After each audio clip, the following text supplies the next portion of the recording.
Well, hi guys. Today's Saturday. We're gonna go outside and make some worm chow, and I'll be out there. I'm gonna get the ingredients together, and who knows? Maybe after I film it, I'll press the live button and see if anyone's on there. But anyway, it's the perfect weather to make worm chow. It's a little cool. It's not too hot, so let's get out there. So I have some ingredients behind me. We're gonna start cutting some of these bags open and leaving them there. And then I'm gonna scoop out the stuff as I need. Do you like my shirt? I got this at the Smoky Mountains. Smoky Mountains, Tennessee. They have like these Bigfoot conferences once a year now. So one of these years I'm gonna plan and go. My hair's crazy today. What else is new? Tomorrow I'm gonna rotate the breeder wall, and I came up with a system on how to do it, a more visual way of learning it for those of us that are visual learners like myself. And Pachamama's worm channel, he had asked me how I do this, and I'm gonna show you how. And it's gonna be less work if it's done consistently and every week. So I'm gonna show you that tomorrow. But right now let's make worm chow. Let's get all my ingredients together. Okay, my ingredients. So I play around with my ingredients all the time because even though I've been making chow for a long time, I'm still not 100% satisfied with the exact formula. So I change things all the time around just to see what works better, and someday I'll figure it out. But I'm also very picky about my worms. So whether I'll figure it out ever 100%, I don't know. I'm very particular about them and what they eat. So it's important to me that they eat well. And yes, I do spend money on this, but this is part of my business, and this is part of raising them and making sure their diet's full of nutrients. So, but you don't have to buy any of this to feed your worms. You could use food scraps. You could use cornmeal, and that's like super cheap. You could grind that yourself. It's up to you. You make it work for you. But this is what I do for my own. And my pets, they eat this too, but they also get food scraps. And my breeders also do too. You've seen me do that. So, but I just want to show you today what we're going to do. So this is the pulverized beet. I've never used this. I've always used powdered beet, but honestly, I didn't know it came like this, and we're going to have to try it. I don't know why, guys, but I have a habit of smelling everything. I just do. So this is something new that it's pine shavings that I use, but look, it's like in little pellets. So I'm not sure if I'm gonna grind that into the food. Probably not. I'll use that as bedding. And then this is another thing that I found, corn bedding. Like, I know they eat corn, but people use this as bedding. So I'm just gonna stick to regular corn. So we're gonna add sweet feed. They love it. Because that has molasses in it, I'm not going to add my dry molasses, which I like to add to my worm chow, which is this one. Because that has it in it, I'm not going to add it. And then I use rolled oats. You can use just regular oatmeal in bags, but for me, buying it this way, which I have it open over here so you can see it, is so much cheaper, and it grinds up fine. So I'm just gonna keep looking for ingredients as I go. I add chicken food. It's like for baby chicks, I think. And I don't add Dolomite lime to my chow. I do add it to their bedding. This is another little tip that I can give you if you want to give your worms protein, but this is like in minimal amounts. I'm telling you, minimal, but they love it. Cricket diet.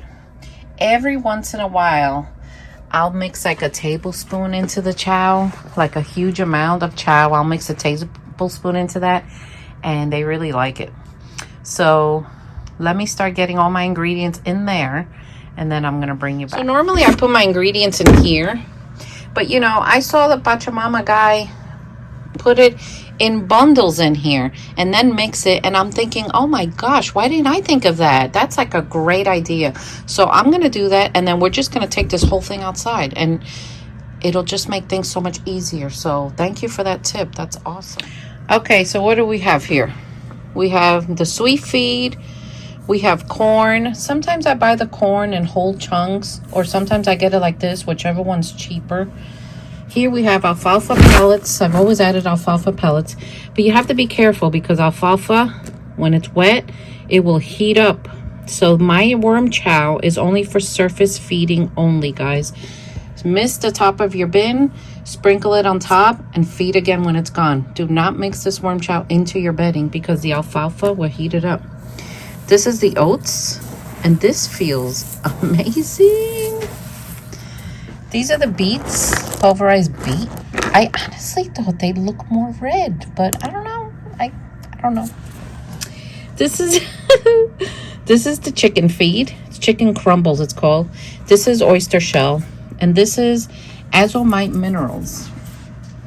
And these are most of my ingredients. So you see, before buying the beet pulp, I don't know why I can't say it, I used to use this powder, and it's a small container, so it's like it's not worth it. At least for my stuff, the amount that I make, it isn't worth it. So anyway, these are my ingredients. Now you don't have to do any of this in, you know, if you want to buy the stuff and have it in small quantities or store it somewhere to make your own chow, hey, by all means, go for it.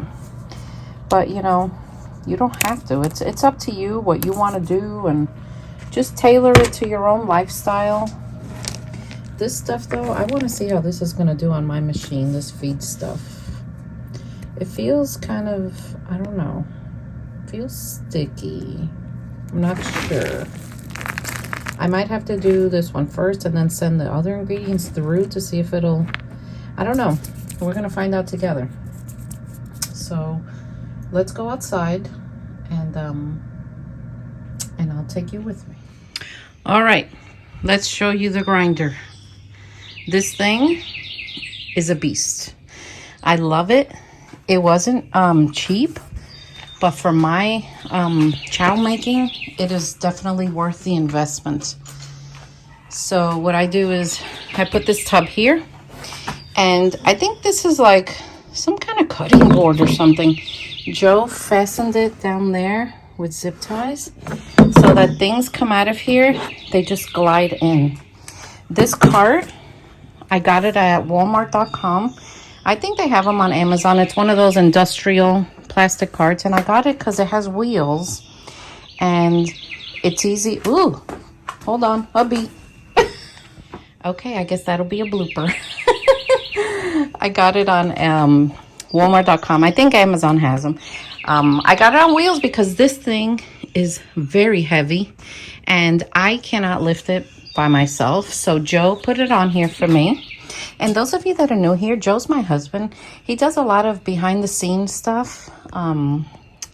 He doesn't film with me, and I'm talking to him about coming on live, so we're planning a date for that. But he does a lot of the building and buying and getting things ready for me. So he screwed this into the cart so that I don't have any problems.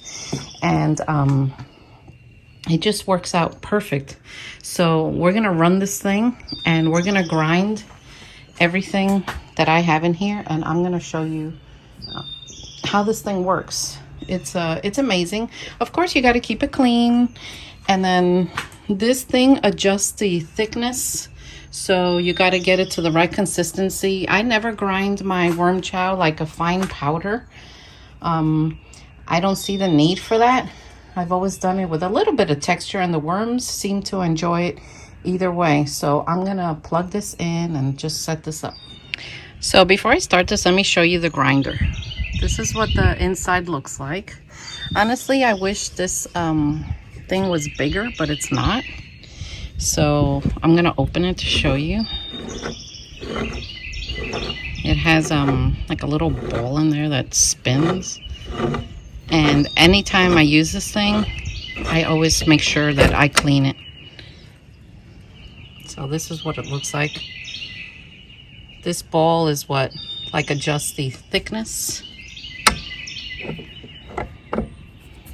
So I gotta push it back. See, it closes up. You have to make sure you close it, but not extremely tight, just finger tight. And then this thing is what adjusts this thickness. I'm gonna turn it on just so you could hear it.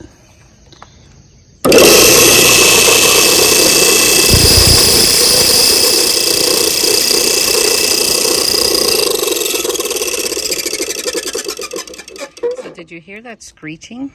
That means that it's very on the thin side, and I don't like it. So I pushed it back a little bit, and the screeching stopped, and I know that that's the consistency I want. Also, I adjust it as I go because sometimes the vibration will move this and it'll change the thickness on me. But I love this machine. It's well worth it. So I'm going to put you on this tripod. Another thing I want to show you about the grinder is this thing that Joe cut out for me. It's a cover, and the motor part, you know, the front of it that pours out goes here, and I can put this cover over it in case the dust gets crazy. I also bungee it down, but I don't use this often because I come out here to do it, and it's okay. The first time I tried to use this machine was indoors, and it created this giant cloud inside my warm room. It was something to see. It was horrible. So right now, before I start, I'm gonna have a snack.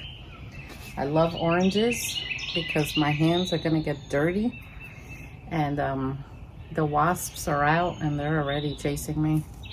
They love me for some reason. I'm like a magnet for them. And the skins for this orange, I peeled it and I put them upstairs in my tower. So if you haven't subscribed yet to this channel, go ahead and press the subscribe button, and then go to the other channel, the Composting Worm Lady, and subscribe there, and you can see how I raise my pet worms in my towers. So if I go live, there's a button down there called Super Thanks or Super Chat. It's a way for you to support my channel and support me by giving a donation. It could be anywhere from 99 cents to however you want.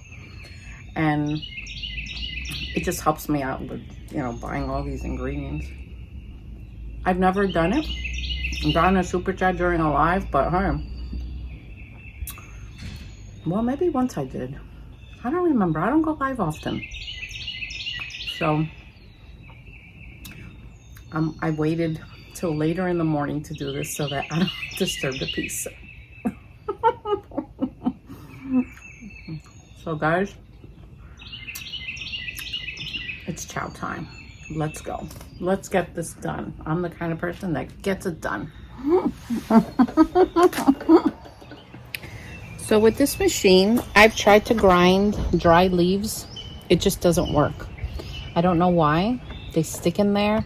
So I have to come up with a different grinder for leaves or buy something separate. But I would love to get dry leaves into this worm chow, but it's just not possible with this machine. I don't know why.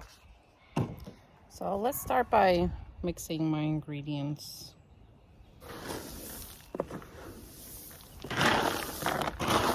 See all the dust that comes out of here? Oh boy.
Okay, this is what I want to show you. If I don't make this a little thinner, do you see my oats? It just leaves them like this. And then what happens is sometimes my chow, you'll see things that sprout and grow in there, little trees I call them. And it's from this. So when that happens, what I do is I just take the little tree that's growing, whatever sprouted, the wheat that sprouted, the oats that sprouted, and I just toss it back in the worm bin. And to me, it's just extra food for them. It's like a little plant. But this does happen. So just so you know. But, I mean, look at this. It is worth it. But I'm definitely going to tighten this just a little bit. And do you see the amount of dust it lets out? Yeah, that's why I can't do this inside. So what happens is if I don't like this consistency, I'll just run it back through. So here we go. I'm probably going to silence this from now on, or I'll put it fast, so you don't have to see me doing this for so long. Every once in a while, I hear someone call me, but I don't say anything.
So what do you think, guys? Look at it. Beautiful, beautiful worm chow.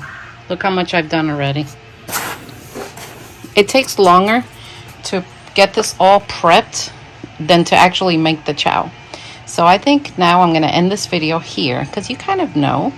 And I'm going to press the like button and just see what happens. So if you haven't subscribed, press that subscribe button and let me know if you make it. And I'll see you next time. Take care.